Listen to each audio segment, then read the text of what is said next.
కోరుకుంటాం. జై జగన్.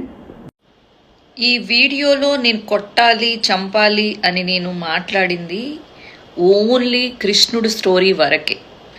రాజకీయంగా వచ్చేసరికి ఆ మాటలు మేము గట్టిగా ఎదుర్కోవడానికి రెడీగా ఉన్నాము, మేము గట్టిగా ఎదుర్కొంటాము అంతే. అది ఫిజికల్ హింస గురించి నేను చెప్పలేదు. దయచేసి మళ్ళీ దీంట్లో భూత పురాణాలు ఎత్తుక్కోకుండా. షర్మిల, నువ్వు నాకు చేసిన దానికి నేను కూడా నీకు రివర్స్ చేసుకోవాలి కదా. అందుకని నీ పతనం కోసం, నీ నాశనం కోసం నీ వెనకాలే నేను పనిచేస్తూనే ఉంటాను.